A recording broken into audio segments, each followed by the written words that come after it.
It's an honor to be here today, and inshallah over the next a little over 23 minutes, I'm going to try to share some reflections from the opening of Surah Maryam. So after the khutbah is done, after you get some time, I'd like you to spend some time reading the opening, the first few ayat, maybe the first page of Surah Maryam on your own, and do some reading and study on your own as well. This surah, the opening, is about a very important time in history. So I want to first tell you about that time. The children of Israel were chosen by Allah to be an example for all other nations before humanity. And they had many prophets, one after the other. And the Qur'an describes that they disgraced those prophets. In fact, they even killed many of those prophets. يَقْتُلُونَ النَّبِيِّينَ بِغَيْرِ الْحَقِّ. They were killing prophets without justification. So it's not just that they were not listening to them, they were even assassinating prophets of Allah, time and time again, alayhi salatu wasalam. But this was almost the end of the line for them. Allah had given them many opportunities, and now we're getting close to the end. And by that time, they had reached a new level of corruption within them. So they had different layers of corruption, but the kind of corruption they reached by this time that is going to be described in the beginning of Surah Maryam is the height of their corruption. And how do we know that? Well, one of the ways you can think about that is this is right around the time Isa alayhi salam is born. So the last prophet that is going to speak to them directly is coming. This is their last shot. This is their last chance to get their act together. And if you study Jesus, even outside of the Qur'an, if you study what Jesus is saying to the Israelites in their own literature, in Christian literature, you'll find that he has no kind words for the Israelites. And he's extremely offensive at the level of corruption that they've reached. In fact, it's no surprise then that they orchestrated the attempt to get him executed, right? Because it was too much of a problem for them, and he was exposing their corruption too much. Now, he hasn't been born yet. The opening of the surah, he hasn't been born yet.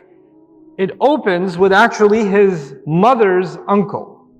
It opens with Zakariyya alayhi salam. And this khutbah is really about Zakariyya alayhi salam, but I want you to know what Zakariyya himself went through alayhi salam. He's Allah's prophet. He knows, even though he's a prophet to Bani Israel, he knows that they have killed many prophets before him. So the first question is, why didn't they kill him? Well, there's two things that happen. Either they killed prophets, or they just stop listening to them and ignore them and make them irrelevant. And now, whether you kill them or not, nobody's listening to you anyway. So it's as if Zakariyya alayhi salam, who's doing his responsibility as the imam, as the leader of that community, as the prophet of the time, has been giving them da'wah and trying to make correction with these people, but they have basically rendered him irrelevant. And he knows even the people that are close to him, even they suffer from deep corruption. And he's been asking Allah all this time for some kind of support, some kind of help. Because whenever he gets some kind of help, he sees that they have other influences and he's not able to give them tarbiyah properly. So his dua to Allah was, maybe the only way I can really have someone to help me is if they were born in my own family, my own child. I will be in charge of their upbringing myself. I'll make sure that they're brought up the right way. And then they can take responsibility because I'm getting older and older. So his entire life he's making dua for someone to support him. And now he's so old that he can see that death is any moment now. He's already got one foot in the grave. And it's at that time that Allah records this conversation that he had with Allah in the opening of Surah Maryam. It opens with Kaf, Ha, Ya, Ain, Sad, the huruf muqatta'at. And you and I know, we don't know what that means. But why put that there? One of the reasons you can think about putting that there is Allah is reminding us that He knows and we don't know. And He has wisdom we can never possess. He knows, He understands things that we can never understand. And when He plans the world the way He plans it, we see things happening in the world, we don't understand it. But the one who created this world and has the entire plan, He has knowledge and He has access that we can never have. Right? And when you see something in front of your eyes and you see it as a problem, like Zakariyya alayhi salam, these were the Muslims of that time. They're not kuffar, they're the Muslims of that time. So he sees the Muslims of that time so corrupt, so lost, and he, even being a prophet of Allah, can't do anything about it. He seems to be helpless his entire life to be able to help these people, to do any kind of reform among them. And now he's reached an old age and he doesn't see anybody who's going to take over. And he's going to be gone. And what's going to happen to these people? The last voice that was there to speak the truth to them is about to die. And in that moment, he turns to Allah, and Allah describes, the opening is so remarkable, ذِكْرُ رَحْمَةِ رَبِّكَ عَبْدَهُ Zakariyya. This is a reminder and a mention of the rahmah, the loving care that your Rabb had towards His slave Zakariyya. And that's confusing. Allah is saying in the beginning, Allah wants to remind you and me and His Prophet ﷺ that Allah was extra merciful and extra loving and caring to His servant Zakariyya. But if you study the history, what do you think? Nowadays, what's our concept? If Allah is merciful to you, you make dua, Allah answers your dua. That means Allah is merciful to you. And if you're making dua and Allah didn't answer your dua, that means Allah is not merciful to you. It's our simple formula, because I say often, we've equated dua to Allah with Amazon delivery. So if it doesn't come, then clearly maybe my payment didn't go through, it wasn't accepted, maybe there was something wrong, Allah is not happy, that's why He didn't send it. He didn't give me answer to my prayer. Allah begins by saying, Allah wants us to remember until Judgment Day, in His final revelation, that Allah had a special rahmah for His slave Zakariyya. The slave of Allah who was asking Allah the same dua over and over again for years and years, and in all of those years, he never got that dua answered.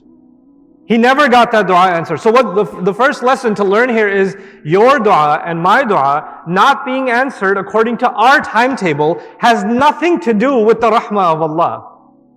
It has nothing to do with the rahmah of Allah. And Allah wanted us to remember the rahmah He had for Zakariyya forever.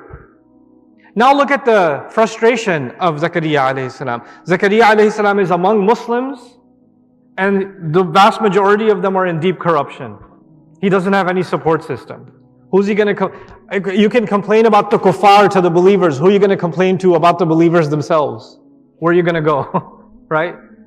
So he's in that state. And Allah says, إِذْ نَادَى رَبَّهُ نِدَاءً خَفِيًّا. When he called on his Rabb with a secret, silent call, he made sure nobody hears this dua.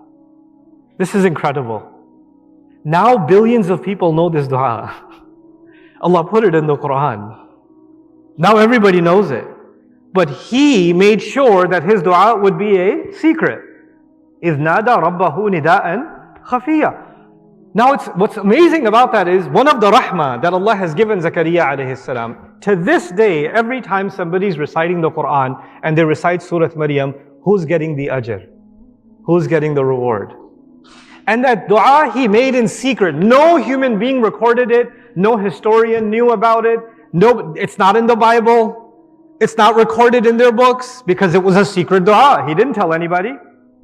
And he only told Allah. This is a conversation between him and Allah. And Allah knows. Only Allah knows this dua. And Allah decided to take that secret between him and his servant Zakariyya and publish it in the Qur'an for us to know until Judgment Day. And every time we recite this dua, his maqam goes up. This is raf'u dhikr. This is Allah elevated him. So what does that mean? Maybe all those years, his pain, and in that moment of his death, when he was making this dua, his pain, in that time, he didn't even know that was the best moment of his life. Because that moment of his life was so beautiful, Allah put it in the Qur'an. It's so powerful, that moment. How would you know, and how will I know, what is the best moment of our life? Because people, when you ask, what's the greatest accomplishment of your life? You think of, well, I met the president, or I won this championship, or the day my business took off, or the day this happened or that happened. Major events in your life, right? And what people do with major events is they take a picture of them. They frame them in their house. They put them as the background on their phone, the wallpaper on their phone. This is the major event of my life. They wear it like a medal on themselves. And here you have, this man has this moment in his life, he wouldn't even know at the time. He wouldn't even know that was the most precious moment of his entire existence, even as a prophet. What is Allah teaching us through that? Allah is teaching us that my relationship with Allah, your relationship with Allah, it's nobody else's business. And we don't know which of our deeds are the most value to Allah. And maybe there's even an ishara, an inclination in this ayah to let us know that my private moments with Allah are the dearest ones to Allah. They might be the most precious ones to Allah. Because the public moments, everybody else can appreciate. But the private ones are especially only and only for Allah. Only and only. What an encouragement for you and I to take some time where nobody can see. You're at home, you're making salah, maybe your wife can see you raising your hands. Nah, not good enough. Not good enough. You got to be somewhere, nobody's around. And you're just having a conversation with Allah. You're just having that conversation. It's your nida'an khafiyya. You heard your beautiful Prophet Zakariyya alayhi salam call on Allah secretly. It's just between him and Allah. You know what another meaning of that is? Whatever he was going to ask for, nobody ever heard about it. He didn't tell people, I ask Allah so many times, I tell Allah so many times this dua. And no, it's a secret dua. It's a secret, it's nida'an khafiyya. So nobody knows about it. It's only Allah who knows about it. What's happened in the age of social media is we like to publish our pain. Right? So we want to make a meme about when you're asking Allah for relief and no one answers. You put a hashtag underneath, sabr. Right? Like you. So we want to advertise our personal connection to Allah because it's something to promote in front of followers. Right? Or even if you're not on social media, you have people that are making a dua and they're not getting the answer in time and they're talking to everybody about it. They're saying, I keep asking Allah, I don't know when it's going to come. I keep asking, where's the nida' khafiyya? How is this an intimate conversation between the slave and the master? Right? The beauty of that is being highlighted in just إِذْ نَادَى رَبَّهُ نِدَاءً خَفِيًّا. Now look at his words. قَالَ رَبِّ إِنِّي وَهَنَ الْعَظْمُ مِنِّي. He said, my Rabb, my bones, I'm going to translate as literally as I can. My bones have become so weak, they don't listen to me anymore. I'm going to add some words here in English so you understand the balagha of the Arabic. My bones have become so weak, they are no longer listening to me. Some of you guys played sports when you were younger, played basketball or whatever else, and then you turned 40. And then you're in your brain, in your mind, you're about to do a crossover, but your bones say, no, you're not. That's not what's going to happen right now. Right? So, and it happened a lot quicker in your head. But the bones are starting to give away. But he's now describing my body is no longer complying. It's no longer cooperating with me. It's become so weak. My bones I can feel it. I can feel it within me, the weakness within me. Now Allah knows his weakness more than he knows. He could have said, Ya Allah, you know. But actually, and the first thing he's saying, it sounds like he's complaining. Ya Allah, my bones hurt. Arthritis. Ya Allah, my back hurts. I have a hard time sitting down. Ya Allah, when I walk, I have to lean over. My bones don't comply. My knee hurts. I can't go up the stairs. Ya Allah, my hands are always in pain. I can't grab anything. You know? But he's turning to Allah and basically, look at the beauty of that. It's interesting. Another place in the Qur'an you find someone sharing their pain with Allah is Yaqub alayhi salam. إِنَّمَا أَشْكُ بَثِّي وَحُزْنِي إِلَى اللَّهِ. Right? Yaqub alayhi salam. And notice that in these ayat, he's going to say, يَرِثُنِي وَيَرِثُ مِنْ آلِ Yaqub. He's going to mention Yaqub alayhi salam later on. He sees a connection between him and Yaqub because what's the connection? Yaqub alayhi salam went through a lot of pain. He's also going through a lot of pain. رَبِّ إِنِّي وَهَنَ الْعَظْمُ مِنِّي. Then he says, وَاشْتَعَلَ الرَّأْسُ شَيْبًا. And what to speak of the bones. He literally says, my hair, it's as if a fire came and burnt my hair and it's turned into white ash. Basically, he's saying all my hair's turned white. And he's comparing age with a fire that burns through and you only have white ash left. That's why ishti'al is used. So this is a really beautiful tashbih in this ayah, an analogy in this ayah. وَاشْتَعَلَ الرَّأْسُ شَيْبًا. Because of old age, my hair's all turned white. This is his way of saying, I don't have a lot of days left.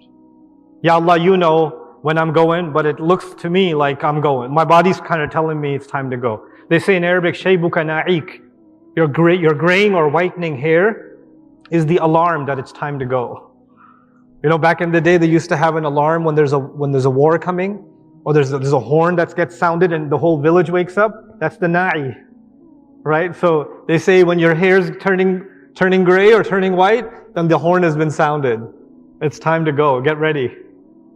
Like the troops have to march. So he tells Allah, وَاشْتَعَلَ الرَّأْسُ شَيْبًا. But then he says the most beautiful part of all of this. He says, وَلَمْ أَكُنْ بِدُعَائِكَ رَبِّ شَقِيًّا. I have never been hopeless or miserable or depressed or negative or pessimistic. All of these are the meanings of shaqi.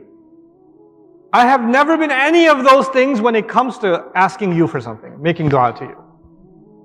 And this is really confusing. He spent his entire life making dua for something. Allah didn't answer it. And he's getting old. He's about to die. Allah still didn't answer it. And he's saying, Ya Allah, never once did I feel negative about making dua to you and you didn't answer. Never once have I felt depressed. Never once have I said, Ya Allah, Allah didn't answer my prayer. Now you have to ask yourself, we have to ask ourselves, what level of frustration do we easily get with Allah? Easily, when our dua isn't answered on our schedule. He's surrounded by frustration. He's surrounded by it. Never with Allah. No, and it's not like he's not frustrated. He is frustrated. He's frustrated with his physical weakness. He's frustrated that he doesn't see a solution. But never does that frustration turn towards Allah. And he says, Ya Allah, I'm telling you this, not because I'm complaining to you, because any negative emotion I've ever felt, it never incorrectly directs towards you. That never happens. So, لَمْ أَكُنْ بِدُعَائِكَ رَبِّ شَقِيًّا. Having said that, I do have some anxieties from people. وَإِنِّي خِفْتُ الْمَوَالِيَ مِنْ وَرَائِي. And the people that are associated with me, the people that are going to take charge after I die, the people that are going to take control of the masjid, this community, the people that are going to stand up and give the khutbah after I'm gone, I am afraid of them. I'm afraid of them. إِنِّي خِفْتُ الْمَوَالِيَ مِنْ وَرَائِي. I'm afraid of how much they're going to cause corruption. I'm afraid of how ignorant they are. I'm afraid of how arrogant they are. I'm afraid of how little they know, but they believe they know so much. I'm afraid of how they're going to cause division in this community. I'm afraid of their ulterior motives, their agendas. I'm afraid of their insincerity. I've seen it. I'm afraid of their ignorance, their arrogance. I'm afraid. What's going to happen? وَإِنِّي خِفْتُ الْمَوَالِيَ مِنْ وَرَائِي. And he says, Ya Allah, and by the way, the solution to that would have been me having a child. But he says, وَكَانَتْ إِمْرَأَتِي عَاقِرَةً. But my wife was unable to bear a child from even when she was young. Ya Allah, I'm not complaining, but I'm saying the reality is, you didn't give me the child, and you didn't give me any of these scrubs over here that could rise to the occasion. And that's the situation I'm dealing with. وَكَانَتْ إِمْرَأَتِي. So he says, look at what he said. And he said, I'm never going to be depressed. Now it looks like everybody around me is a loser, so they're not good enough for the job. I don't have a kid myself. What's the solution? Look at his, and we said he's never negative towards Allah. What does he tell Allah? He says, فَهَبْ لِي مِن لَدُنْكَ وَلِيًّا. Then give me the gift from yourself of someone who will take charge. You find a way, Ya Rabb. I don't know, but you're the giver of all gifts. You're the Wahhab, so give me a gift. The word gift is also really beautiful here. It's an indication that he feels after all these years of making dua, he still doesn't act like he deserves it.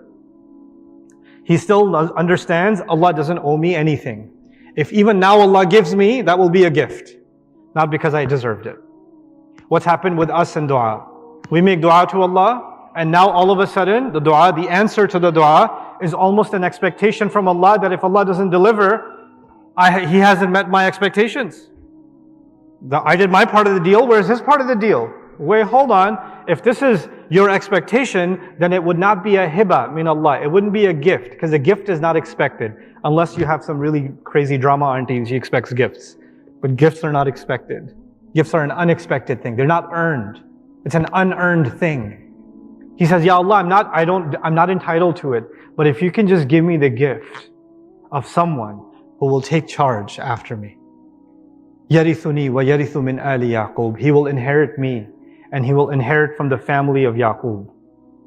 Now notice, Yaqub was surrounded by sons who gave him grief. And Zakariyya is surrounded by a qawm that is giving him grief. And he says, I need someone like a Yusuf who rises to the occasion. Where's my Yusuf? So he says, يَرِثُنِي وَيَرِثُ مِنْ آلِ يَعْقُوبَ. How beautiful. You know? And so even though the time for khutbah is up, just one more small thing I want you to remember from this. What did he ask for in this child that Allah will give, or this new wali that Allah will give him? What did he ask for in him? He said, وَجْعَلْهُ رَبِّي رَضِيًّا. This is isti'naf or i'tirad. وَرَبِّي اجْعَلْهُ رَضِيًّا. هذا هو ترتيب الكلام. ولكنه قال وَجْعَلْهُ رَبِّي رَضِيًّا. Make him, my Rabb, please just make him radi. And radi means two things in Arabic. One thing it means, Ya Allah, make him someone you are pleased with.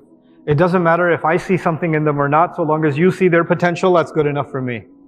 Because sometimes Allah sees something in someone, we can't see it. So long as he's good by you, that's good enough for me. That's so long as they meet your expectations, because I have my own expectations, that's good enough. What's the other meaning of radi?